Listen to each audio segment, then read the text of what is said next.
Thunder. Yeah. Yeah, that's great. I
think it's back on, but just in case we don't want to have to go back and hold another hearing. Right now. Well, yeah, it's been up.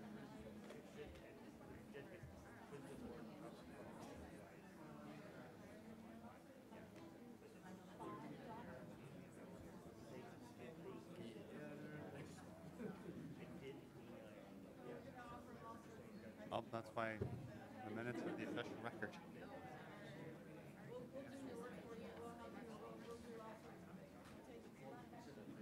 Well, I better check with them.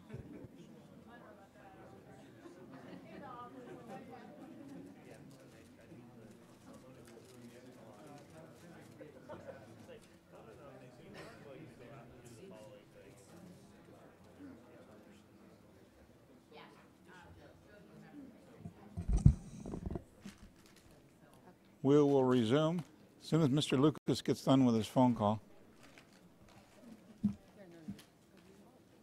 It's turned on. Mr. Howard, would you introduce item number 9, please? Yes, this item is similar to the one that the Water Board just heard, except instead of freshwater ecosystem. Oh. This item is similar to the one the Water Board's just heard, except instead of dealing with CECs and aquatic ecosystems, we're now looking at recycled water issues. So we have Gordon Innes again going to introduce the panel. Okay. For the record, my name is Gordon Innes, and I'm a senior engineer. Oh, it's actually on. Go get very close. Close. Okay. For the record, my name Can we is. charge somebody a fee to get new microphones? Can we do that? Do we have that ability? I think Mr. Lucas will pay for it just on his own. Excuse Okay. me, Gordon. My name is Gordon Innes. I'm a senior engineer with the Division of Water Quality. Today's item concerns monitoring requirements for constituents of emerging concern in recycled water. And it's a proposed amendment to the recycled water policy to incorporate these monitoring requirements. The monitoring requirements are based upon an earlier science advisory panel recommending monitoring CECs in recycled water. The original report was produced sometime in 2010. Subsequent to that, the State Water Board held a hearing on it, and we subsequently developed a proposed amendment to the recycled water policy incorporating those requirements. This was released in May of this year. We received public comments on that proposal. We also received comments from scientific peer reviewers on the proposal, and we revised the policy, put out a second draft of it, and we received comments on the second draft last Tuesday. We have since made some additional revisions to the proposal, and those revisions should be before you as 2 change sheets. The first change sheet is shows the complete attachment A with revisions to it. The second change sheet shows one revision to the main body of the recycled water policy. Our attorneys have also been scrupulously looking through the language, and they found a couple of typos. The first one is in section 3.2, and on the last sentence of the first paragraph, and this is on page 9, where it says to approved, that should be to approval. Or it said, instead of to approved, it should be subject to approval.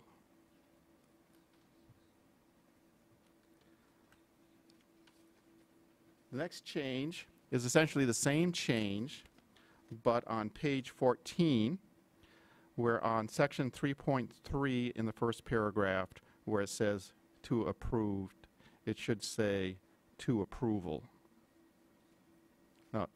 Yeah, subject to approval.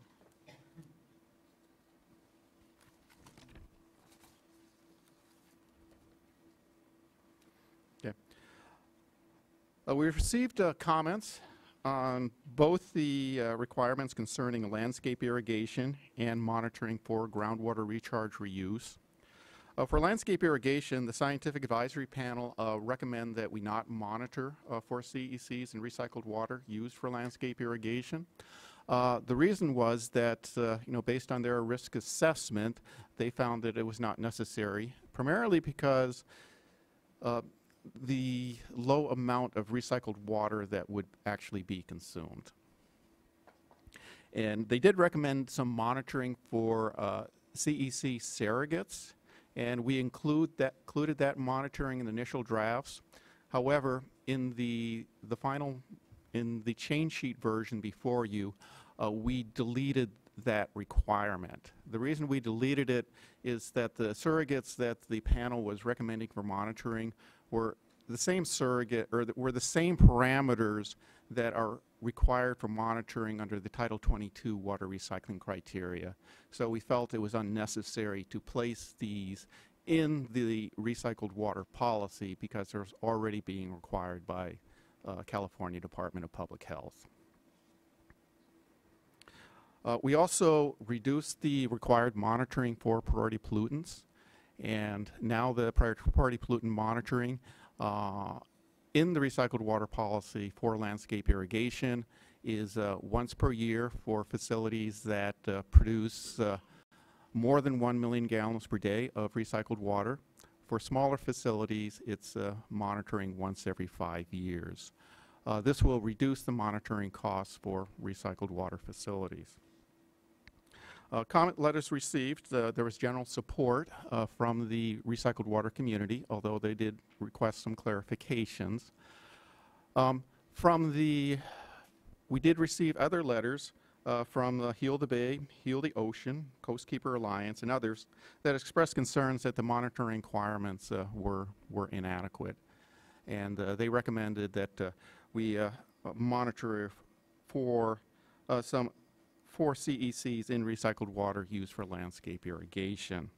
We did get a letter from the Santa Clara Valley Water District, which referenced a study that they had recently completed.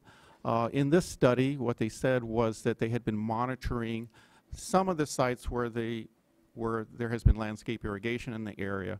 And at those sites, they did find some NDMA and some perfluorocarbons in shallow groundwater.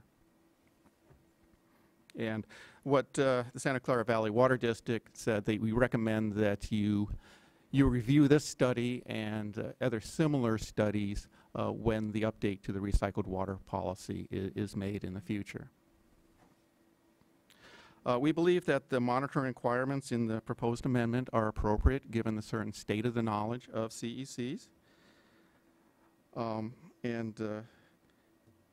And any future CEC monitoring in the future should be based upon scientifically identified risks. For groundwater recharge reuse, the Scientific Advisory Panel went through a screening process to come up with a set of health-based CECs to monitor. And in the screening process, they started out with a large list of CECs, and they looked at those CECs that did not have monitoring requirements, and there weren't robust monitoring requirements. They concluded it wasn't worth monitoring for those CECs. They also decided that there wasn't any toxicity data for a CEC, that CEC shouldn't be monitored. And they also looked at existing monitoring data for CECs in recycled water. And if we had been monitoring for that CEC for a while, and we found that the CECs either weren't being found in the recycled water or were being found at concentrations that were below monitoring trigger levels, the panel decided that that CEC wasn't worth monitoring either. So after that screening process, they came out with a list of 4 health-based CECs to monitor. The Scientific Advisory Panel also recommended that for these groundwater recharge reuse projects that a set of what they call performance indicator CECs be monitored. And these are CECs that aren't necessarily toxic, but they are good indicators of removal of a group of CECs from the process. So the removal of the performance indicator CECs indicates that other CECs of similar type are also being removed.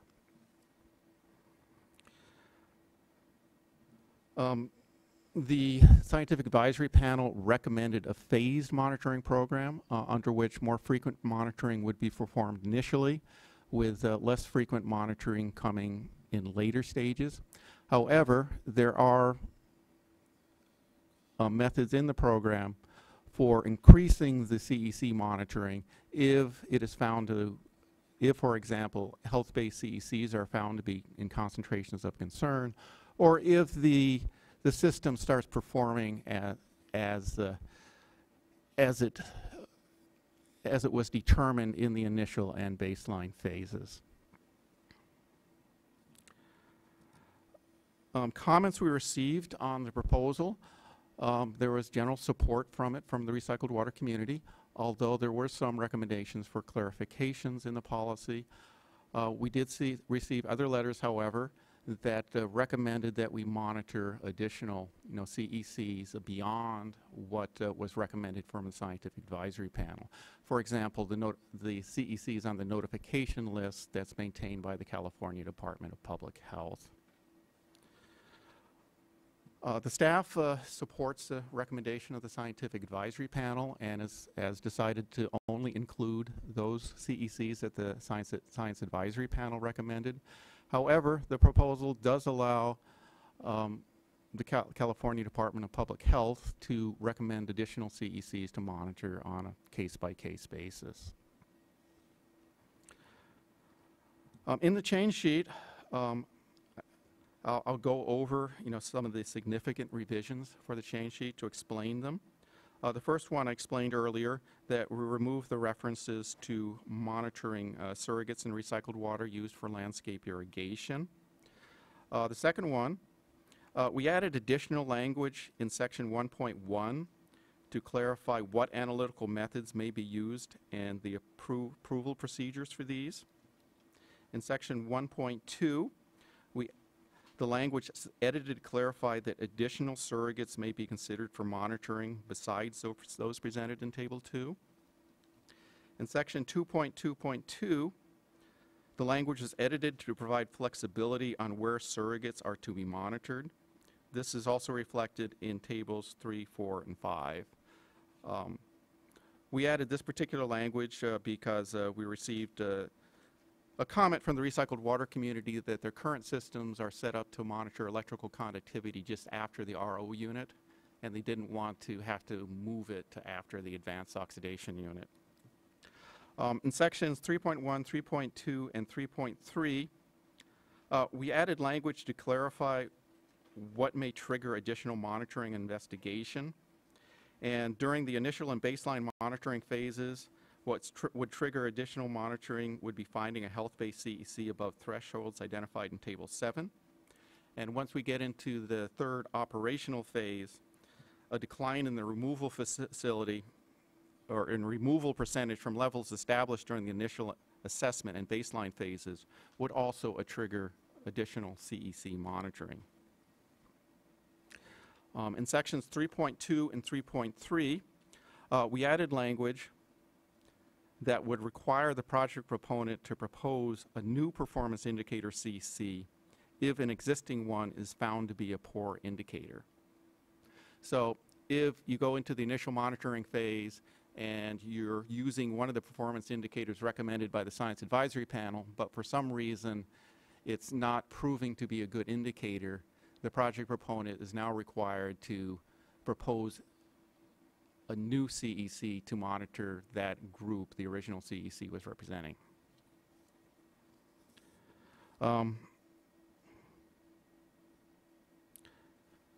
In section 3.3, we added language to clarify an off-ramp for a health-based CEC. And what it now says is if you've gone through the initial and baseline monitoring phases and you haven't found the CEC at levels identified in Table 7, then the CEC can be removed from the monitoring program. In section 4.4.4, we added language to require the project proponent to submit a proposal on how it will account for dilution and background CEC concentrations when determining CEC removal for a soil aquifer treatment system. And we added some footnotes to tables 3, 4, and 5 to refer back to the text. And for projects that, for groundwater recharge reuse projects that use a novel treatment technology that's not addressed within Amendment A, we originally stated for those that the CECs would be I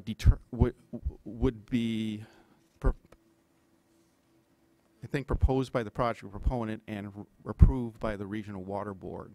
In consultation with CDPH, we struck the Regional Water Board on that one and we substituted the State Water Board.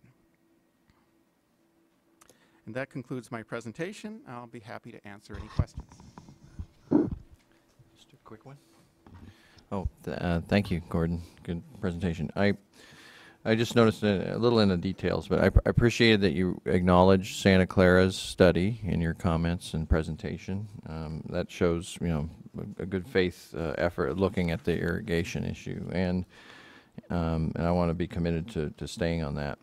But one was interesting that the perfluorochemicals were detected, and they were a part of the last item we talked about in terms of having aquatic ecosystem relevance in terms of bioaccumulation. But the perfluorochemicals are not listed as a CEC for recycled water. And so it's, I guess, is it of concern because it's for that? Well, is it of concern to Santa Clara because it's a performance indicator?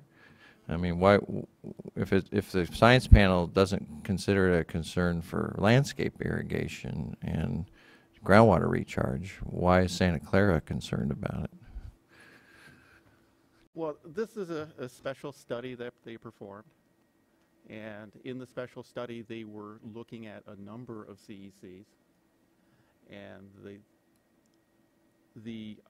my impression of the purpose of the study is that they were looking at a broad range of CECs to evaluate what CECs they should focus on in future monitoring programs. And it's just, I guess, right. a CEC that right. popped up for them. It showed up, but it's not really, I just would clarify, you know, for the audience for what it's worth, it's not a class of chemicals that's identified as a CEC with respect to recycled water. It is for aquatic ecosystems. But that's perfluorochemicals like Teflon and that sort of thing. It's a subtle point, but it speaks to the issue of the end point, you know, the beneficial use we're trying to protect and which pollutants are possibly a problem. Whereas the NDMA that was detected is a disinfection byproduct, and is a performance indicator also in terms of being detected in shallow groundwater. So that's of interest. Okay, thanks very much. Thank you. Our first public speaker, SWRCB from Assembly Member Williams' office.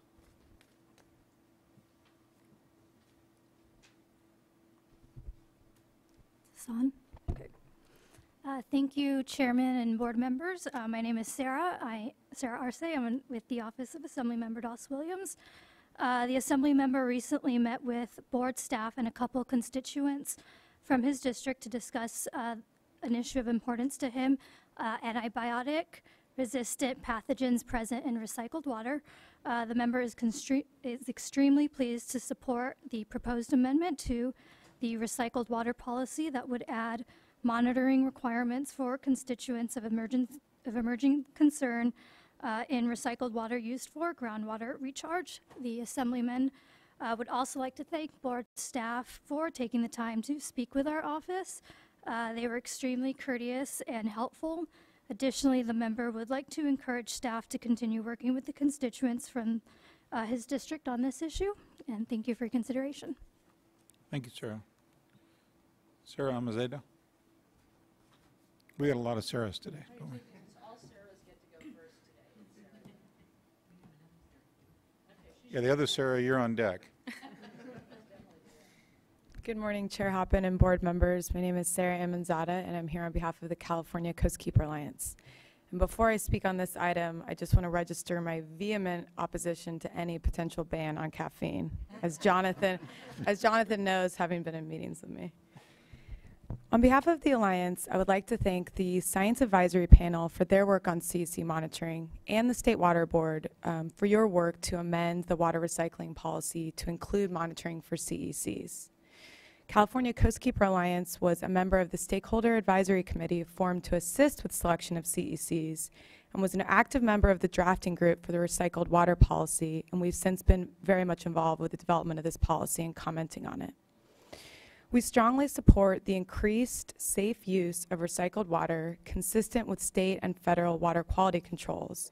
And therefore, we do believe that the monitoring list of CECs should be as comprehensive as possible to increase public confidence in recycled water, as described in detail in our written comments, and as will be described in some more detail today by my colleague from Heal the Bay.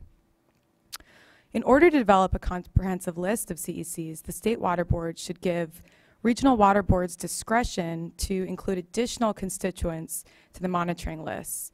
California's geographic conditions vary widely, and thus different CECs may be of greater concern based on the region. Providing regional water boards with this discretion to add additional constituents to the monitoring list will account for this type of variability. It's also important that the State Water Board acknowledge recycled water impacts to both surface water and groundwaters. The science is clear that groundwater and surface waters are hydrologically connected. Thus, we recommend a policy finding recognizing the interconnection between groundwater and surface water. Additionally, the policy should include language to ensure the State Water Board requires CEC monitoring for surface water once the Department of Health completes its surface water augmentation regulations. For your reference, we've provided suggested language in our comments. And finally, page 9 of the policy has been revised to change the streamlining for small disadvantaged communities to streamlining more generally for small recycled water projects. We understand the need for a proper definition of small disadvantaged communities, but feel that revising the policy to streamline all small water recycling projects is inappropriate and overly broad. We ask that the policy to be changed back to its original intent, which is specifically to ease the burden on disadvantaged communities and incorporate the definition of disadvantaged communities found in section 13193.9 of the Water Code. Again, we thank the Water Board for amending the recycled water policy to include monitoring for CECs, and we look forward to continuing to work with board and staff.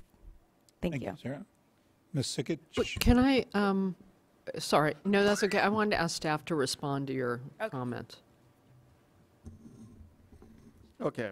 I mean, the geographic difference, which is Okay, a question, and the surface, why not say something about surface and groundwater connection, and then the streamlining chain? Okay. Okay. About there is a provision in policy that states that the regional board should not add additional CECs to the monitoring list. The reason that we're doing that is to ensure a consistent level of monitoring for these particular projects, so that the project proponents understand, what kind of monitoring levels that they're going to face if they move forward with a proposal for a project. But I mean, is there a geographic difference? It's a question. So let me jump in, because Dive in. yeah, I'll dive right in and get myself underwater here. There's a history here that needs to be put in context. The recycled water policy, one of the areas that the advisory group, that the stakeholders that helped develop it, didn't have a clear path on, was CEC monitoring. And so the path they chose was to have us impanel a science advisory group to decide what CECs, because on one side of this group there was folks in the recycled water that felt like people were adding CECs at random without a good cause. And on the other side, there was a view that there wasn't enough CEC monitoring going on in a comprehensive way around the state. And so this panel not only put together a recommendation for how to add new ones by going through this process, but also selected a limited set of them. So the staff didn't feel comfortable then saying, and in addition, you can add anything that you want at a regional board level. We're talking about recycled water of wastewater. There is not a lot of regional difference in the source of that.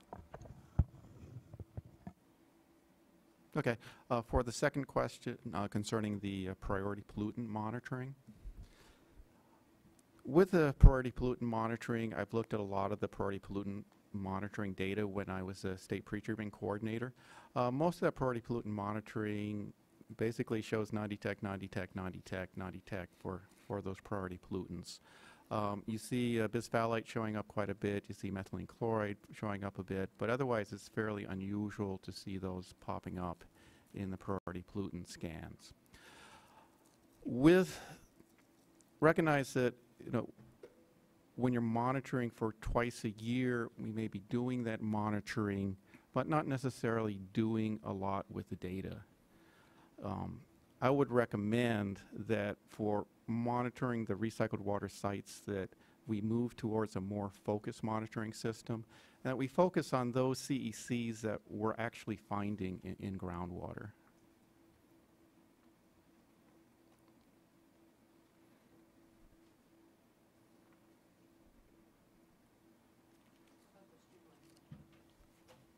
What's that?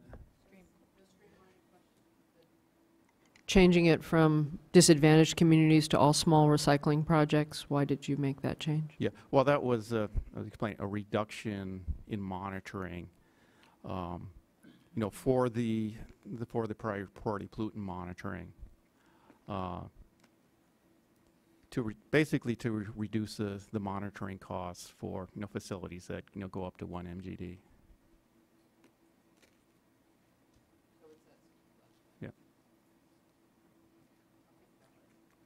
Well, but it's my understanding that for small disadvantaged communities have small recycled water facilities, and there are other small recycled water facilities that are the roughly equivalent to what is. So this isn't really about small disadvantaged communities. This is really about small facilities that produce very little or, a small amount of recycled water. Is that correct? Well, and that's one reason for making that change? That you're not, it's not that you're looking at the small size of the recycled water facility. That's correct. Okay. Assuming the reason you did it is to try and encourage recycled water even at small facilities? That's correct. Is there any less, I mean, I get that. But the level of But if you're looking monitoring- for impact in general, you could have an impact in a small community that might be of as much concern as it would be from a big facility. But the question is, would you learn enough from the monitoring of the big facilities to put more requirements on anyway, so you don't need them to do the monitoring, but you would put a new requirement on them if you put it on a big facility if it was a public health or aquatic health problem? Okay, that wasn't a sentence, so I understand why you're looking at me that way. The level of monitoring is the same as what we would require for an MPDS facility that's discharging directly into a surface water body. So I think what Gordon's trying to say is that the policy before they changed it, so when they had twice a year monitoring for priority pollutants, was a higher level of monitoring than we require if they just discharge that to the surface water or to the groundwater. And so it discouraged them from moving and using that for recycling. That's what I think he was trying to get at. Is that correct? that's correct. Sorry, I just wanted to get the answers right.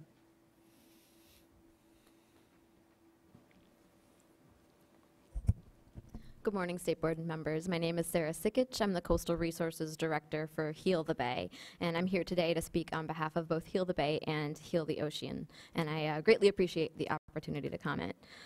Heal the Bay sat on the Stakeholder Advisory Committee formed to assist with the selection of the CEC Ecosystem Panel experts, and we were active as a member of the drafting group for the State Water Recycled Waters Policy. And I really thank the science panel today for sharing their presentation on CECs. I felt like that was very informative as well and related to this topic. As you know, we're extremely supportive of the recycled water policy and the intent to expand recycled water use. However, there are aspects of the amendment and the process of its development that are of concern to us. We are disappointed that many of our July comments were not addressed in the latest revised version of the policy and Attachment A, and thus concerns we expressed previously still stand.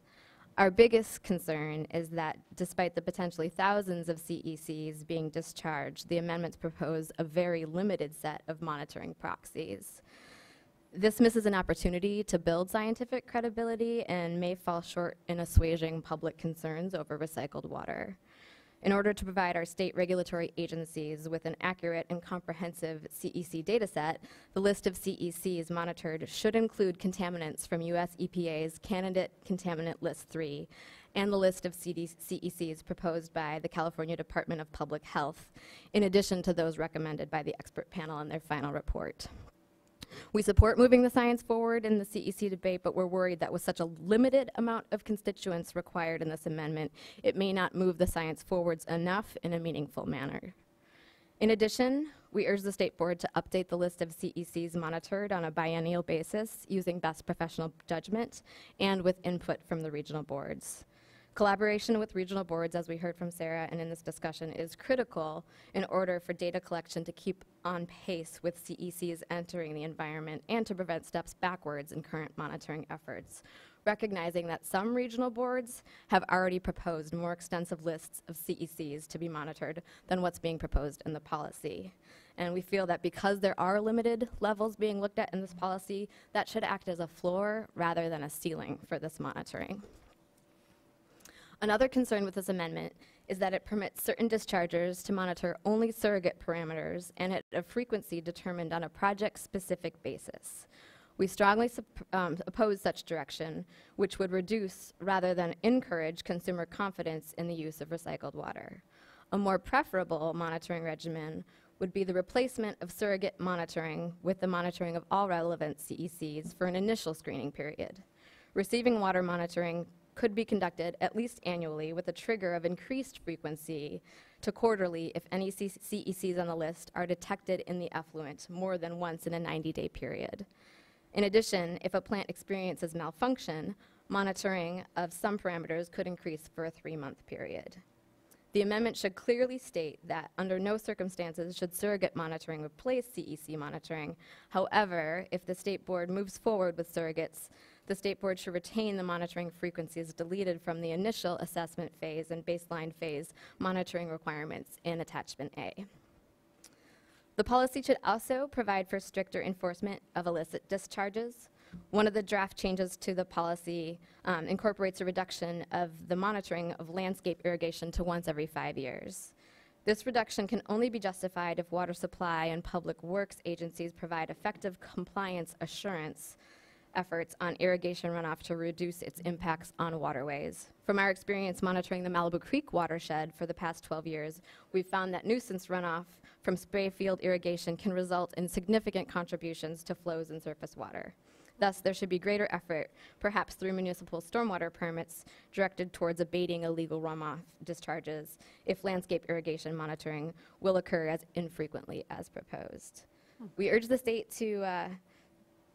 board to direct staff to revise the policy as outlined above to ensure that we promote public confidence in recycled water, as we feel it's very important for the future. Thank you.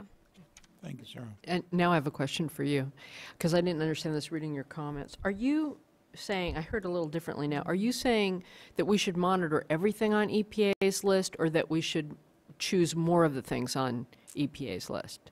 I think in an ideal world, we would want to monitor everything. We understand those challenges, but we think that EPA's list should be what's included within. And how many things are on EPA's list? I'd have to look back at it. Yeah, I just sent off a missive at the break to EPA folks to see where they are on this stuff. I can look into that as well. Yeah, is it hundreds though, or is it our point tens? person who reviewed this is not at the hearing, so I would have to consult All her right. to find out. I just think it makes a difference, as if there are a few more that are helpful, if you think the panel is wrong about the ones that are there being indicators, some sense of why you would add others would be helpful. I tend to agree with you that this is a place where, particularly in the use of recycled water, which I'm also a huge fan of, having worked on some of the earliest and biggest projects in the country, consumer confidence is actually really important, and a misstep early could doom the program. So this is one of those things where I think belt suspenders flying monkeys, you know, at the beginning, an investment at the beginning is going to pay off in the long run. So I'm a little bit more, in this issue, I'm a little more comfortable saying let's add in, let's be cautious, precautionary in adding more at the outset if they might add value, as opposed to being an indicator, and then let them off later if we find they're not a problem. I appreciate that. I can look into it. Okay, that'd be great. The staff may know too, so. And then I wanted to give staff a chance to answer some of these questions as well. It's just easier for me as we go along. The question of updating the list every 2 years, why not in an emerging field? And I'll look to you, whichever of you I'll want jump to in. It's a workload issue. I mean, it's, you know, the panel takes about a year to do its work. If we ask them to come back and reevaluate, it's going to take a lot of time and money. So we try to do it about every 5 years, and that's what we proposed. You do that in general every 5 years? That's what we have proposed, is that the panel reconvene every 5 years and evaluate the new analysis and science. All right, I may want a reopener there on my view. And then can you explain a little bit the use of surrogates? I'm trying to understand it from the way I would think of it, that if there's a surrogate that's easier to measure as C, or it's going to give you an indicator of treatment processes, I can see how you could use that to limit the amount of testing you have to do, because you're going to find out, going back to what I said earlier, whether you need to take action of some sort. Okay. Let me give you an example here of a surrogate. If you have a reverse osmosis unit, that reverse osmosis unit is going to be taking out a lot of the various ions in it. For example, it will take out chloride, it will take out sodium, and as a result of that, you'll see a reduction in electrical conductivity across the reverse osmosis unit. And that reduction in electrical conductivity would be used as a surrogate for removal of constituents of emerging concern. Because if you start seeing increases in electrical conductivity, that indicates that there's a break in one of the membranes, and that's allowing these salts to get through the system. And if those salts are getting through the system, then CECs are probably also getting through the system. And So that's even more conservative than monitoring for the CEC Yeah. itself. And so for the electrical conductivity, you can monitor that continuously. Whereas CECs, they're expensive to monitor, and you can't monitor all those on a daily basis because the expense would be so high. That makes sense. Yeah. Okay, that one I did understand. I just wanted to make sure I understood it.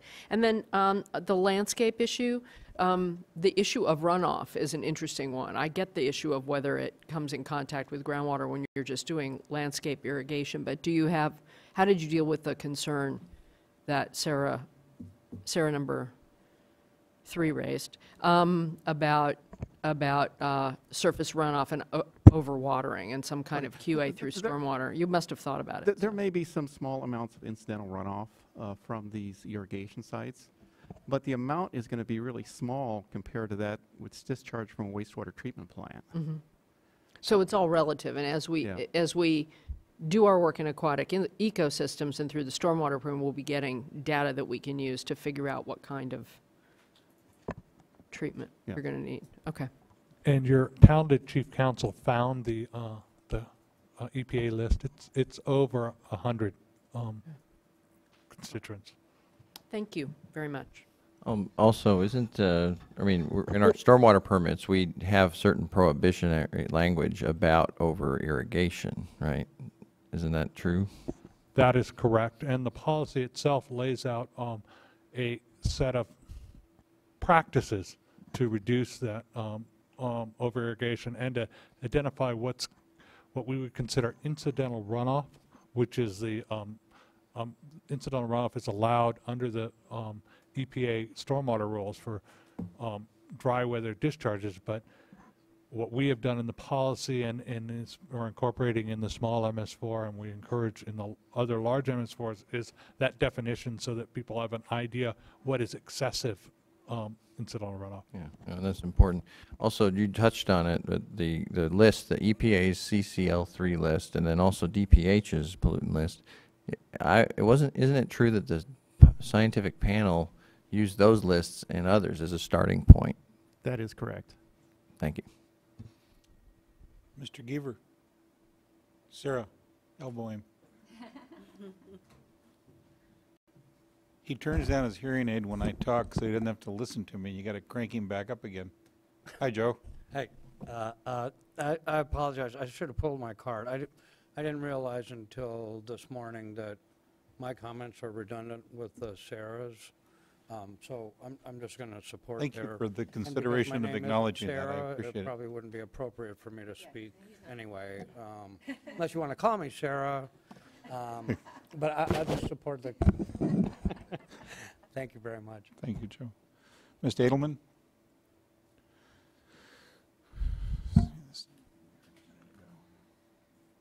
Thank you, Brenda Edelman. I also support the comments of the 2 prior speakers. It cuts down on my list. The main concern I have is that there's going to be no monitoring of recycled wastewater for the endocrine disrupting chemicals when applied to landscapes. And this is tertiary we're talking about, not the more highly treated. Also, if there's 0 monitoring and regional board can't add any monitoring, that means regional board is prohibited from doing any monitoring in this instance. Now, the lower Russian River, and I have to use this example because it's the one I'm familiar with, but it's one of the most popular recreation areas in the whole Bay Area. We are currently under emergency low flow requirements because of a biological opinion. And there's an EIR coming out, and they are going to be probably appearing before you next year to try and make those permanent. So we have this situation where Santa Rosa has a major irrigation project. They do a lot of irrigating. I've been tracking this closely for a very long time. And even though they have a pretty good program, nevertheless, because they spray irrigate in urban areas, there is significant runoff. And I'm very familiar with the definition of incidental runoff, and that is why I provided you with pictures taken over an 8-month period of the same site that had excessive irrigation water on it. I'm deeply concerned about this situation because the water, and I have pictures of the water going down the drains, it goes into the creeks that lead to the laguna, that leads to the Russian River. And if you think about this in terms of the high impact of small exposures to endocrine disrupting chemicals and the impact on the fish, I mean, the laguna, I mean, there's just not much water in these waterways, so it doesn't really, it doesn't dilute the toxins at all. So the toxins have a much more, much stronger effect on the aquatic life and on the human beings who are using the river. And people in the lower river area and the recreational people come to recreate are seriously concerned about this issue. The laguna is impaired for 6 different constituents, so it's not only a problem with the wastewater itself, but people apply herbicides, pesticides, all kinds of soil amendments, and what happens is that runs off with the wastewater, and nobody's talked about that at all. In fact, nobody responded to any of my comments, and I submitted a lot of comments and a lot of attachments. No one responded to Dr. Vandenberg's comments about the study on low-dose impacts, and I'm rather disappointed about that. So my big issue has to do with doing some monitoring for endocrine disrupting chemicals in where landscape irrigation occurs. And I personally, I mean, I know there needs to be a limit. I know cost is a big issue. And I would recommend at a minimum to monitor for the estrogen beta 17, the estradiol, because that is the most dangerous of all of them. And if you did nothing else, required nothing else, if you just required that, it would be a step in the right direction, and it would be better than having nothing at all. And I just would really appreciate your consideration. It's a very important issue. We live in an incredible area, and people are really concerned in our area about this issue. Thank you very much. Thank you, Brenda. Actually, a question for staff, because Ms. Edelman raised a good point. There were many comment letters that came in October 8th, October 9th, and the response to comment that I have, at least anyway, was dated October 4th. So how has staff, or will staff, respond to the recent letters that just came in, some of whom I think were new commenters? So that's one question for staff, and then a request for Jonathan and Tom. It would really be helpful if there's a standard format for response to comment. This particular set of response to comments was very challenging because it used a different format than we normally do. So it was a challenge just to find the commenters and their comments and their responses to comment. But please file that away for future responses to comments. But my question to staff again is, how were the comments that were submitted October 8th, 9th, around that time frame being responded to? Okay. They did come in a week ago. We reviewed those comments, and we made revisions to the recycled water policy accordingly. We plan to complete our response to comments document and make it available when we send it over to OAL. Well, that's not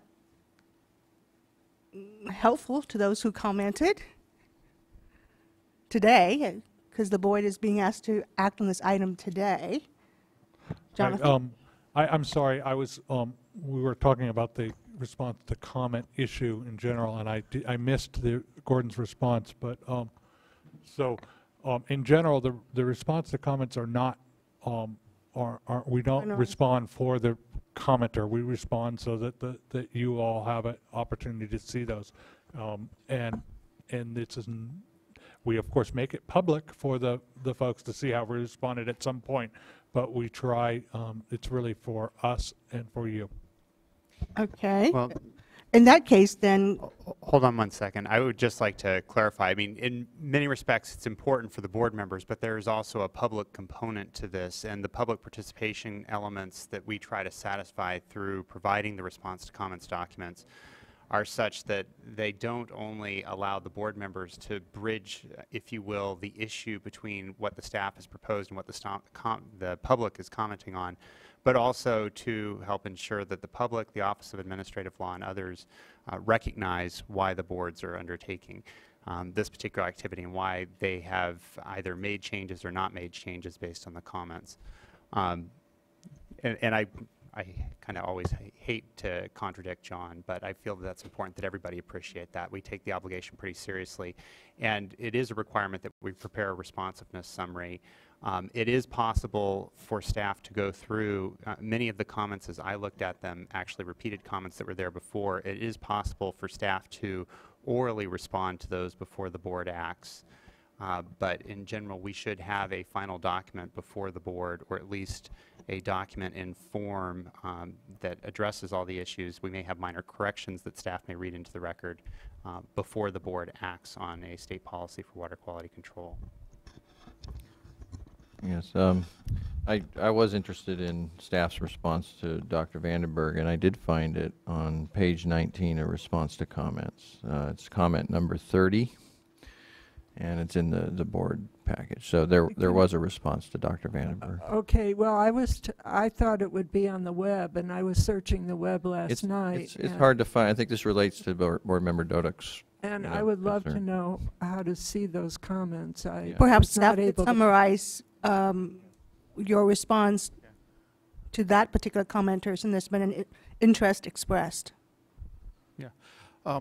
We did meet with the Heal the Bay Coast Keepers and Heal the Ocean, and we did discuss the reasons that we revised the policy as we did. And this that, was before I'm sorry, does that include? Before the last set of comments came in. And I guess I was asking you to respond to, was it Dr. Vandenberg's comments, which is of interest to Brenda? Could you summarize your response? To? Since Brenda has not seen it and she has raised questions about it. Okay. So. Do you have it? Mr. Moore, you apparently identified where the comment is in the response to comments Page 19 in the center, and it's comment number 30. Comment number 30? Yeah. Okay. The summarized comment says... See, staff can't find the responses to comments either. Okay. The panel should reconsider their suggestion that exposure of human and wildlife populations to EDCs, including pharmaceuticals, should not be concerning if the concentration of these chemicals are low. Relying on centuries-old adage that the dose makes the poison is not sufficient to protect public health. Okay. The response was, the scientific advisory panel recognized the uncertainty in interactions that result from additive, synergistic, and agonistic effects. These effects were captured in the safety factors that were applied in deriving the MTLs. The approach is similar to U.S. EPA's approach to deriving drinking water MCLs. In addition, these interactions may be measurable through bioanalytical analyses that are currently being developed.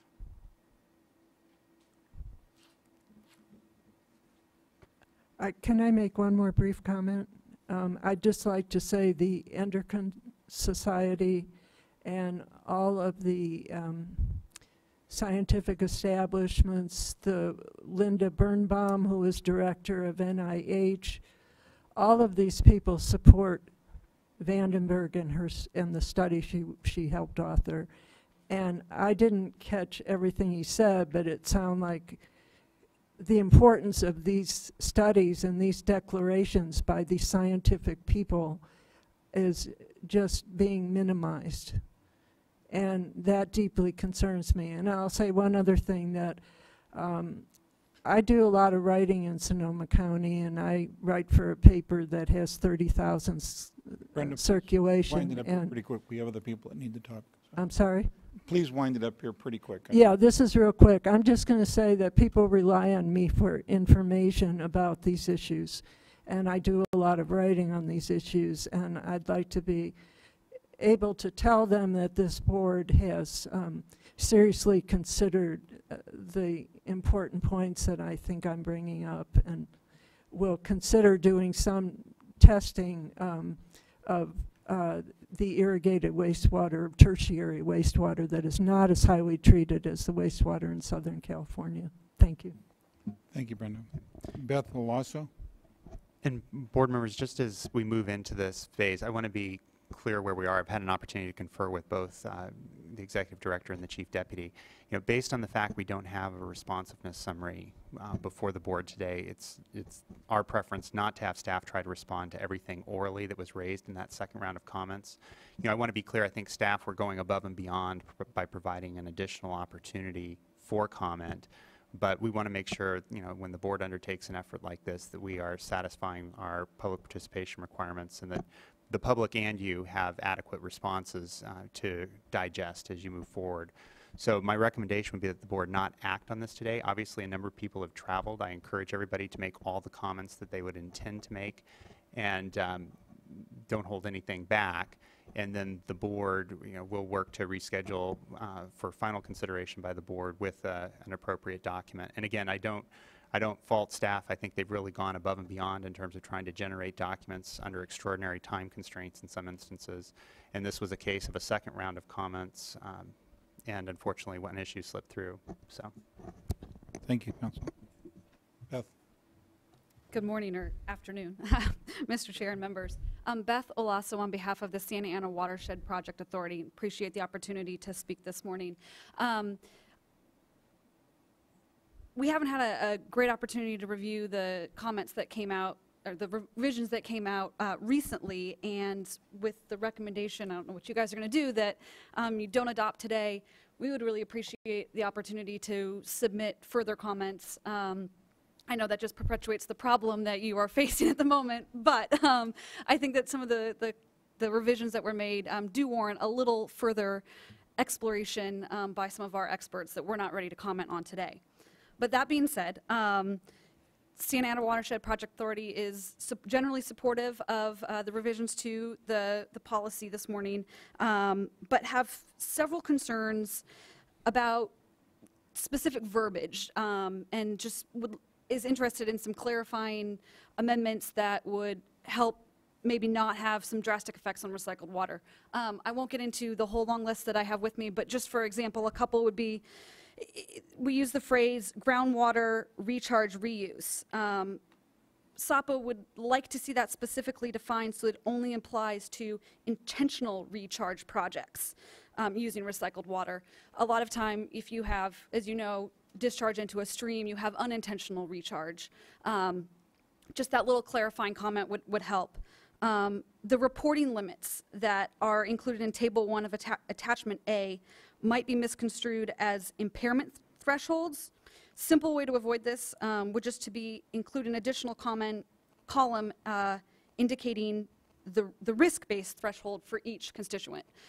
Just don't want to raise flags when they're not necessary by someone who might not have a greater knowledge of what each of these thresholds are. People might see just that threshold and be like, oh my gosh, we're above it, and not realize that it's not as bad as it looks. The document requires the CEC monitoring to be performed before and after individual treatment processes. SWRCB would love to see that clarified, so that the requirement only applies to following tertiary treatment, not before and after primary, before and after secondary, and then before and after tertiary.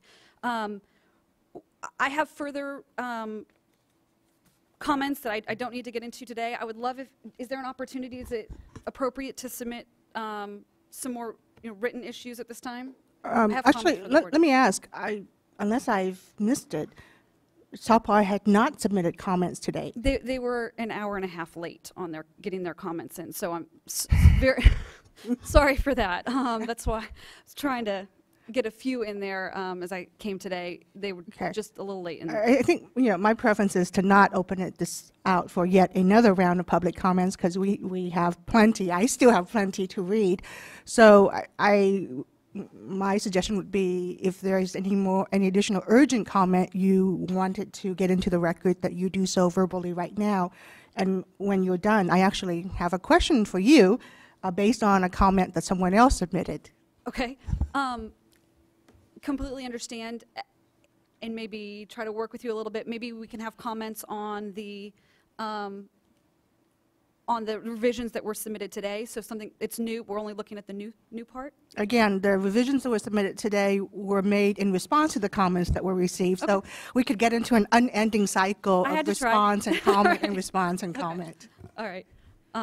Go ahead with your question. I don't want to take up a All right. significant amount of time. Then my question is, and I don't know if you have it handy, but one of the newer comments that were submitted that was not responded to in the response to comment was a letter from, Mr. Andy Eaton. I don't know if you know him. Not familiar. Okay. But he actually referenced something that SWRCB did that he thought was excellent, and he recommended it to us.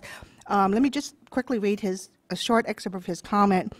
Rather than requiring that each project develop a quality assurance project plan, we believe the board should propose a uniform set of QA/QC criteria that includes specific requirements for the use of lab control standards, fill blanks, etc.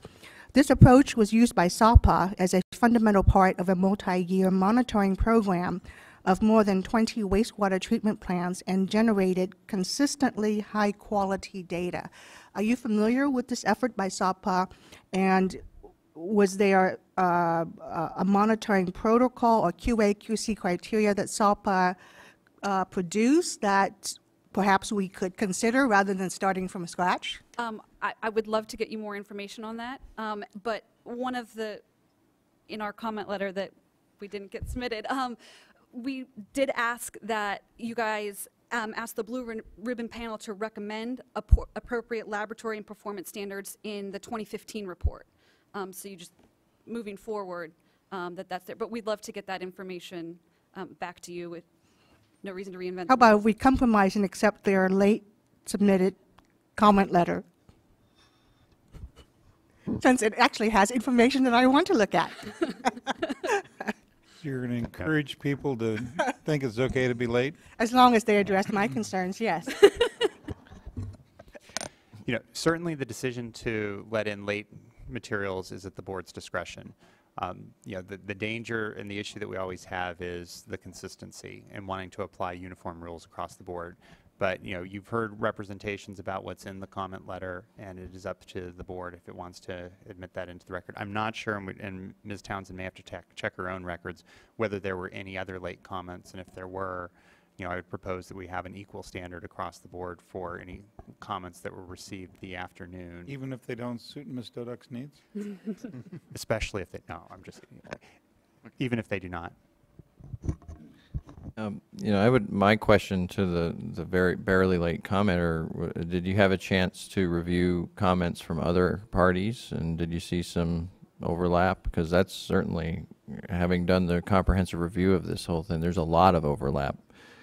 And staff did organize things in a way to combine similar comments. So did you see similar issues, or were there issues that you raised that were not raised by the 30-odd letters? I would like to say that there are plenty of issues that we raised. I truthfully hadn't looked at other comments in detail to answer your question sufficiently. I would also like to make a suggestion that I would not recommend that we create another comment period to get written comments on the proposed changes, but I would make an offer that staff would be more than happy to explain and hear concerns that people had on those, just to, provide that opportunity, but I don't want to go through another round of comments and responses. Take care of you. You almost dodged a bullet, but not quite. So if staff could please meet with SALPA, and especially get information about the effort that they conducted and their QA/QC documents, and see if there's anything that we might be able to utilize. Thank you. And if you open the door on Halloween and somebody's dressed like a sledgehammer, it means this came back to haunt us, okay? That's fair. Martha Davis. Good afternoon. Why don't you get to the Davis. microphone before you start talking? Excuse me, Martha Yeah. Davis with the Water Reuse Association today. I really appreciate the conversation that you've been having both on this item and the earlier item. I was one of the stakeholders that negotiated the recycled water policy. Mr. Bishop did a perfect job of describing how we came to the recommendation in that policy, recognizing both the incompleteness of the information, the concern about having a monitoring program that was random acts of kindness but didn't really help us better understand the challenge that constituents of emerging concern, how they are really impacting us, and the need to bring the best available science into this conversation, fully aware that the best available science was going to change. And what we wanted to do was capture the wisdom and use that to inform the monitoring program, do it in a very purposeful way so that we weren't just having people randomly adding things to be evaluated, but also knowing that we're going to want to take that information and really drive updates. So as we got more information, we would anticipate either adding things to the list for review or having an off-ramp for those things which we determined were not going to be enough of a problem to be of concern. The other thing that's important, I think, for this conversation today is we're talking about emerging constituents for public health, and there is a parallel process going forward for environmental constituents. And there's overlap between those two issues, and there are differences. So, you know, we're creating a framework with this program that is going to help us deal with, I think, which is going to be much more complicated when we do get into the environmental constituents of emerging concern. I mean, clearly there's going to be geographic differences and other concerns that are very specialized to that area. Having said that, I also want to thank your staff for the way in which they've handled this process. I think this has been a model of the interaction where on a very complicated, very technical set of issues, we've been able to bring best available science in, bring in various agencies, and come up with a pathway through this that will help us get better information, but do it in this very disciplined way. Your staff have done a remarkable job of going back and forth with all of the different stakeholder groups. For the water reuse, we did submit comments at the beginning of the month. I had a chance to scan the changes that have been made this morning, presented to you by staff. Quite frankly, I see a whole bunch of places where your staff took the concern that we had raised, took the language that we had suggested, and came up with something better. So I see a lot of great changes. I can't say that within an hour I've been able to really read it as thoroughly as I would like to. I do see a couple of places where some new language has been presented that I don't think we really talked about. I think one of the issues, I pulled it out as an example, is 4.1.1 on the dilution water. I think we thought of diluent water as something that was helping to dilute the CECs as part of the analysis of what was going on. I think this is the first time we've had a discussion about diluent water potentially containing CECs that could be additive. Hadn't thought about that, hadn't talked about that. You've got language that suggests there should be a proposal from the proponents on how to handle this. It sounds like a reasonable process, but I think we want to talk about it a little bit more. So I think, Mr. Bishop, we will take you up on your suggestion that we come in and chat about a few things that we see that's just new, probably responsive to concerns or questions that have been raised by other stakeholders, but we do want to make sure that we understand the implication of it. But having said that, I mean, I think that this is a tough issue. we need a really responsible way and a disciplined way to have this conversation so we can move forward and continually keep our eye on the ball. Where are we headed to? How do we make sure that we're really making decisions that are based on real information that will help us resolve and better understand how we're going to handle the constituents of emerging concern. I think the last item I just want to touch on is I think we're all very sensitive within the recycled water world as well as in just the water world on runoff from irrigated landscapes. And I think this is a case where water is water and it picks up stuff as it comes off of those landscapes if it's allowed to take up, you know, whether it's fertilizer products or run across the streets and pick up the oils and become urban slobber. So I think it's really going to be important as we move forward to really be mindful about how do we deal with incidental runoff issues across all the different water types rather than trying to approach it from the standpoint that somehow one type of water is different from another type of water. Because at the end of the day, if you're in the ecosystem and you're in the stream, that urban slobber is still coming into the stream and we need to deal with that. So I'd be happy to take any questions. I think they're hungry, Martha. Thank you, sir. Thank you. That's our last speaker. Council, I would assume that if we hold this over until the first November board meeting, that will give you all enough time, or Karen? Yeah. What I would propose is that this that the board doesn't need to set it for a specific agenda at this point in time. We'll work and figure out what options we have and try to get it back to the board as quickly as possible. There are two house cleaning issues that I was going to briefly touch on. First, if there are, I guess I'll say three, if there are any directions that the board members wish to give staff before this comes back for final consideration, certainly I would encourage you to go ahead and have that discussion at this point or deliberation. Second matter is there were no other comments received the afternoon of the comment deadline other than the SAPA comment. So if the board chose to accept that comment into the record, that would be fine. The third, with respect to the issue of, and I recognize Chief Deputy Bishop has partially touched on this issue, but the change sheet today and whether or not there should be an additional written comment period, I do not think that it is necessary. However, what I would encourage is you will have another board meeting on this item. And that, you know, individuals will have essentially almost a month to digest the change, or 2 weeks, 3 weeks, a month to digest the change sheet that was circulated today, and that the focus of comments at any subsequent meeting should be on that change sheet. Focus of oral comments. Direction of staff? In terms of direction to staff, I think, from my perspective, finishing up the response to comments, accepting the SAPA letter, the late SAPA letter. I assume this will be the last time it will ever be late, so that's good. No, it may not be the last time she's going to be late. It'll just be the last time it's going to be accepted. Okay. I would support that. And also meetings, if clarifying meetings with water reuse, but also with the environmental community would be important. And if there's a way in your follow-up meetings to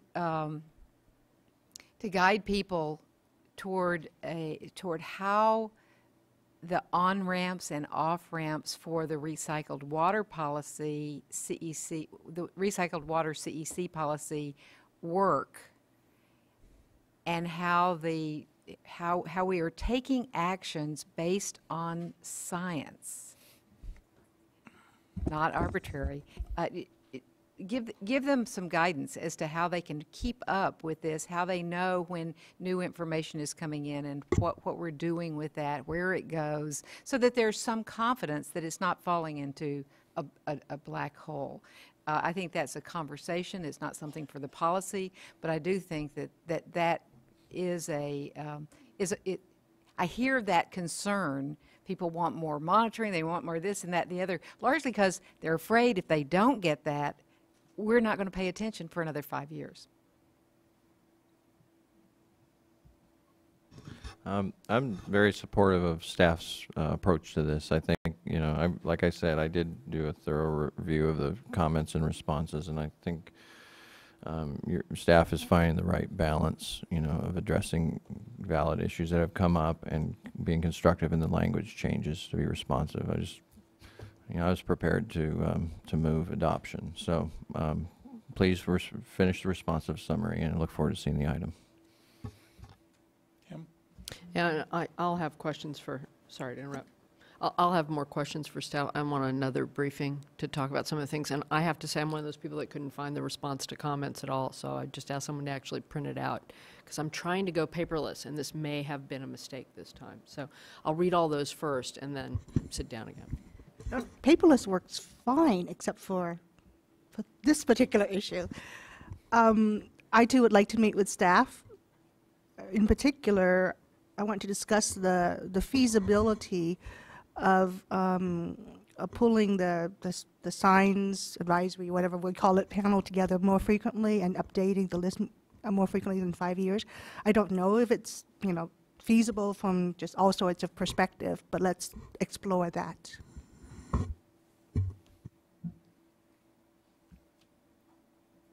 That's it. Thank you. We will put this off to a date to be announced, and we will resume at 1:15 with item